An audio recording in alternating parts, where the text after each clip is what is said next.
chapter 2, Pirkei Avot, the first Mishnah. Today, I would like to give a slightly alternative reading to that first Mishnah, which doesn't change so much the meaning of the Mishnah, but it looks like the structure of the Mishnah. Now, I want to add that the first Mishnah, as I said last time, is Rabbi. Rabbi is Rabbi Judah Nasi. He is the redactor of the Mishnah, the editor of the Mishnah. He is also a pivotal persona within the world of Jewish learning. Not only is he the editor of the Mishnah, and you might say therefore the author of the first corpus of the oral tradition, which was both a bold move and probably a necessary move as Jews started moving to Babylonia. But it's also, he was a strong head of the Sanhedrin. He was a man who was involved both in the Jewish community and in the surrounding Roman. He had ties in the Roman leadership. The Talmud claims he even met with the Caesar of Rome, which is hard to understand because it's called Antoninus, and it doesn't appear that it's Mark Antony. Some actually speculate it might be Marcus Aurelius. But there are other speculations too, exactly who was the Antoninus, who's mentioned a few times as being friendly with Rabbi Judah Hanasi. So we always have to take those things into context. But what I'd like to do is also understand the structure of this Mishnah. And since these are relatively short, Divrei Torah, therefore I decided to do this in a separate meeting. So, again, the Mishnah says, Rabbi says, Ezo hi derech yeshara. What is the straight path? Sheyavor lo adam, that a person should walk on. Now, this is a question, and then he has an answer.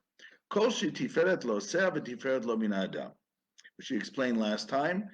Tiferet, which is glorifies, let's say, anything that glorifies the person who is doing it and glorifies their relationship to others, which means when you the term yashar usually means an honest path. As I pointed out last time, you have in Mishlei magle yosher, the circles of justice, and you also have another verse which says magle tzedek in Tehillim, circles of righteousness, which is also interesting because in Hebrew, yashar both means honest and to be straight. You know, we say when they're a straight person, they don't throw curves at you. In other words, we mean that they are honest and straightforward, right? Like we say in Yiddish, yosher, and we say also in Hebrew, adam yashar. So this idea of just being straight is like going in a direct path and not trying to swerve off the path too much. Therefore, you have this concept of yosher. But mankind is called a circle. That's why it's interesting. It's called magle yosher in Proverbs. Magle yosher, to walk in a straight line in the circle. Because in society, there are all different types of people. And some of them are honest, some of them are less. So in your surroundings, which is like a circle, you have to try to walk the straight path. So we're always walking a straight path in a circle. We're trying to do the diameter of the circle. So what is the derech yeshara? I also pointed out there's an interesting thing in this. He uses a very unusual term. What is the path? Sheyavor lo ha'adam. Which is the trail that you're supposed to blaze? This is the way that people interpret it. But yavor is a very strange term. It could be from the word sdei habar, like a grainy field, but it's just an unusual term. But I pointed out that possibly the reason why he uses this term yavor is because Yud, Beit, Reish are the same letters of his title, Rebbe, Reish, Beit, Yud. Meaning he's also talking to himself. What is the straight way that a person like me, Rebbe, Yavor, Rebbe, Lo Adam, what should I do? Because in the end, the real criticism is not what you say to others, it's what you say to yourself. They say about famous rabbis, they would say, I'm not trying to tell you what to do, I'm trying to tell me what to do. but I hope you're also listening because maybe we can all learn together. That's what it's all about in the end. Kol shetiferet losea, that what you do should be good for you and good for others. Some people explain, as I said last time, osea is referring to God, the one who made you and others. So in other words, either that it means either that it's something that you understand as being right and people will understand it too, or something that you think that God will see as right objectively, and you make it such that others see that too. As we say, limtzo chen v'seichel tov beinei Elohim ve'adam, to find grace and good favor and good sense in the eyes of God and man. It's unfortunately not enough for it only to be the eyes of God. It also has to be the eyes of man, because we do live with other people. And sometimes we have to explain to others why we do what we do, but not always, but sometimes. So that's part one. Part two is, Hevei zahir b'mitzvah kala. Be very careful about even simple mitzvot. And as I said last time, you never know what in your eyes might be a simple mitzvah and the bearings that it might have. I said this last time already, I don't want to go over it, but what it basically is that, you see, obviously there are mitzvot that seem to be more severe and less severe, but there's a difference between the objective way of looking mitzvot and the subjective way of looking mitzvot, because sometimes a stitch in time saves nine. Sometimes that the right word, the right help at the right time will make somebody stand on their feet. And if they fall, you might have to work with them for years. So you never know the power of the right word, of the right help, the right assistance, the right smile. You know, sometimes you're walking in the morning, somebody says hello, and you don't know if they're in a bad mood. And you're not in the greatest of mood, but you look at them and you smile and you say hello, and you make them feel like a mensch. So that can also have an impact on people. So we don't really know what is a simple mitzvah and a difficult mitzvah. We don't really know the reward for the commandments because it's all a calculation which is beyond our perception. That's part two. Part three. Havei mechashev, you should calculate. Hefseid mitzvah keneged sechara. If you left out this mitzvah, hefseid mitzvah, this is part three, and he translates it meaning hefseid shenigram lecha. He explains hefseid mitzvah meaning the cost that this mitzvah is going to cost you. There are mitzvahs that cost you. If you buy a sukkah, costs money. You buy arba minim, costs money. You have to pay for, you want to buy food for the Pesach Seder, costs money. So you calculate, yes, there is a cost to doing the mitzvot, but also think of the reward that's going to be. And also, you should also calculate schar avera, the reward you think you're going to get from the transgression, but against the retribution, that the punishment that you might get. So you have to calculate. That's part three. Part four, da malamala mimcha, know what is above you. An eye that sees, an ear that hears, and everything you're saying is written in the book. Now, last time I explained all these things. That's why I don't want to go into it too much. But this time my goal is to explain the structure of what this Mishnah is saying. There are four parts to the Mishnah, and there's a certain symmetry. It starts off with a question, Ezo derech yeshara, in part one, and then there's an answer, anything which glorifies that person and glorifies them in the eyes of man. Then there are two parts which talk about mitzvahs, one of them saying being cautious in mitzvahs, and the other one saying to calculate. And then part four also starts with an introduction. Just like part one started with a question as an introduction, part four as an introduction. Look at three things and you shall never come to transgression. And then it says what the three things are. What's above you, there is an eye that sees, an ear that hears, and everything you're doing is written in the book. So what is the meaning of that structure? And another question that could be asked is the original question of Rebbe, are all four parts the answer to the original question? Or is just the first part the answer? When he says, what is the right path? Is he referring to just Tiferet Lo, what glorifies man in their eyes, the eyes of God and other men? Or is it talking about all the things? Also to be cautious in mitzvot, to calculate mitzvot, to see what's above you? That's a harder question. But let's talk about the structure. This is not a Zoom class, so I have to do it this way. I hope you can see it. It's in Ivrit. I'm trying to, okay, there are four parts to this Mishnah. Question, which is part one, Rebbe's question and its answer. Part two, being cautious about a mitzvah. Part three, calculating mitzvot. And part four, knowing what's above you. And interestingly enough, pay attention, part one, he says, what is the path? It starts from a path, meaning walking on a road, a dirt path, because you have to blaze it, a road which is not paved, and it ends off with what's above you. So it goes from below to above. Okay? Now, also in part one, Rebbe's asking a question and puts his own name in. I mentioned that too. Part two and three are talking about mitzvot. And the last part is talking about reward and punishment. So, meaning divine providence, which is the precursor for reward and punishment. If there's no divine providence, there is no reward and punishment.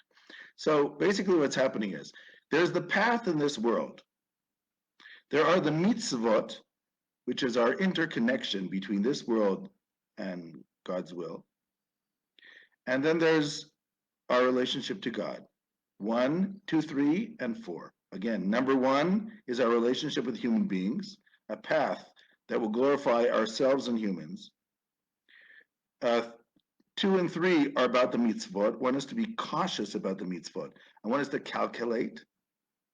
My argument is the caution here is sort of like both a calculation and an emotive calculation, an emotional calculation, whereas mechashev literally means to make a logical calculation. And the last one, see these things, means to use your intuition, because you can't actually see it, right? The fact that there is an eye above and an ear above, you can only imagine it. In the Mishnah, we will find various structures in Chazal. One is a structure of three, which we found a lot in chapter 1. Upon three things does the world stand. On three things does the world continue. We have that at the end of chapter 1 and right at the beginning of chapter 1. Here in chapter 2, Rebbe is presenting us with a paradigm, a model of 4. A model of 4 we find a lot, by the way, in Kabbalistic literature. And here we might actually be seeing a precursor to something like this. I'm going to explain the model of 4 in 2 ways. This is on the right-hand side. When I do this, I can't see myself, but what can you do? Okay. Number 1, there are 4 levels to human ethical, of human ethical practice from the point of view of the Mishnah. And we find this in the Tefillah on Shabbat in the morning. We say, Befi Yesharim Titalal, Yashar, remember that same term, Derech Yeshara, Yashar, which means an ethical person. A Yashar is an ethical person even before somebody teaches them. There are some people who are innately good people. They had good parents who brought them up the right way, and they're good people, even if they didn't study halacha, even if they didn't study ethics, but they know, you don't do this, you don't hurt people for nothing, right? That's derech yeshara. So they're called yashar. B'fi yesharim titalal. Uvedivrei tzadikim titbarach. After yashar, you have the next level up as a tzaddik. What is a tzaddik? How is a righteous person different than a yashar? A yashar is somebody who by nature likes doing good things.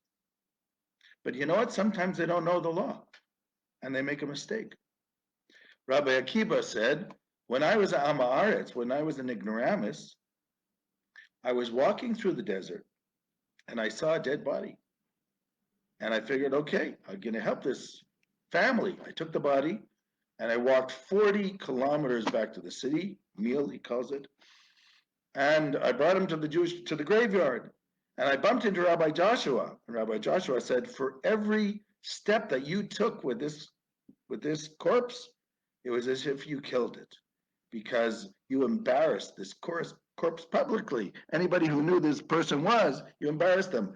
And the halacha is make mitzvah koneh daled amotav, that when you find a dead body, you bury it right there, wherever it is, and you don't schlep it.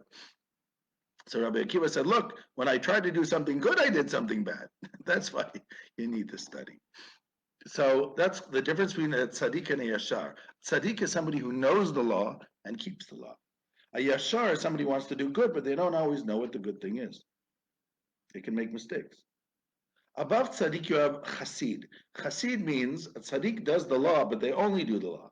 A chassid wants to do lifnim mishurat adin. They want to do more than the law. They want to do out of love, not out of fear. That's the next level. And the highest level is called Kadosh, which means somebody who is holy. Holy means that they try to transcend the natural world, meaning in their relationship to God, it is such that it becomes primary in their religious life. So it's not about their own needs anymore. So therefore, they eat, they drink, they live life, but their mindset is above. They are parush, which is the term which is used by Rashi. So we have 4 levels, which we also find in the Mishnah in chapter 5, and the Braita in chapter 5. But at the moment, I don't want to mention that. So it's Yashar, which here it mentions, somebody innately good. Tzaddik, a righteous person who knows the law but doesn't do more than the law. Chassid, who does more than the letter of the law. Kadosh, who in their relationship to God tries to transcend a little bit the natural world and their natural impulses. So these become the 4 levels. Level number 1, which is the road that you blaze, this is trying to be a good person. To be a tzaddik already, you have to know what the mitzvot are. That's why the second level is talking about mitzvot. And it says, be cautious about mitzvot in general, because you don't know which one is the good one, which one is the bad one, which one's important, which one's not. Just being careful about all the mitzvot. That's called the tzaddik. Then you have the chassid, who wants to do more. And he says, calculate, is it really worth it? It's true that you're putting money into the mitzvah, whatever, but it's worth it in the world to come. So then the chassid really wants to put more in. I agree, it's worth it. Let me put more in. I want to embellish it. Ze'eli van vehu. And then the last level, it says, look above you. Be in a constant presence with God. That's called the Kadosh. That's the higher level. You know the story about this fellow comes over. There are 2 rabbis, Reuven and Shimon. And Reuven is very popular, and everybody comes to Reuven to ask questions and this and that. And Shimon, nobody comes to Shimon. So Shimon bumps into Reuven one day. He says, Reuven, how come we study together under the same people, the same yeshiva, graduated the same year? Why does everybody go to you? Nobody comes to me. Reuven says, because I am a mind reader. I can read your mind. So Shimon says, really? Okay. Tell me, what am I thinking at this moment?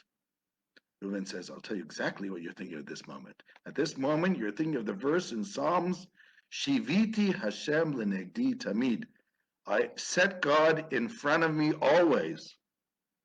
Shimon said, it just so happens that at this moment, I was not thinking about that. Reuven said, that's why they come to me and not to you. Because I always think about that.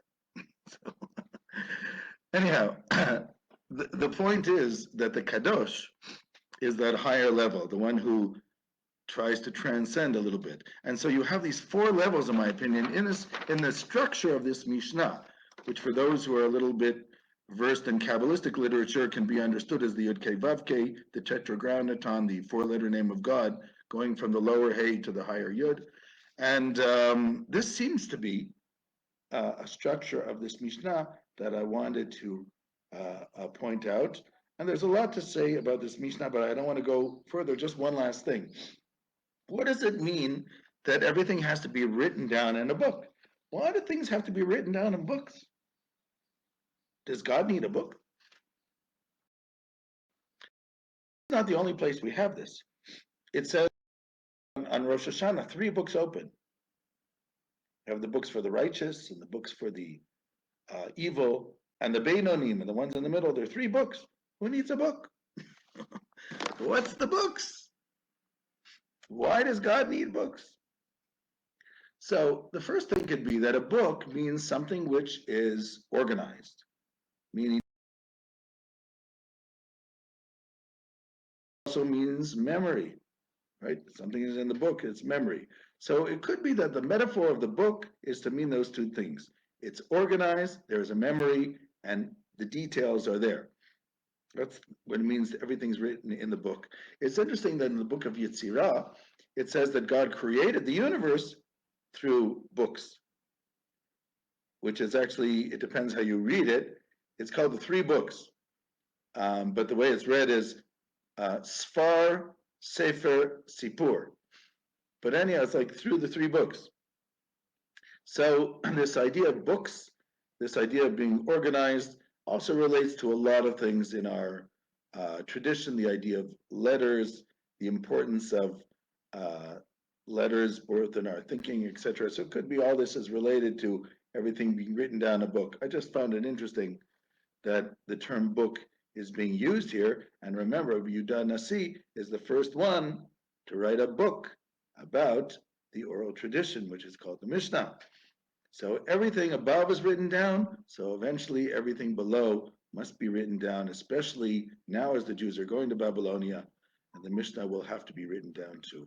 So these are some additional ideas I wanted to say today about the first Mishnah of chapter 2, and next week, Bezrat Hashem, will be the second Mishnah of chapter 2, the son of Rabbi Yehuda Nasi, which is right next week, which is Gamliel. And there it actually says Gamliel, the son of Rabbi Yehuda Nasi. Shalom, shalom, everyone.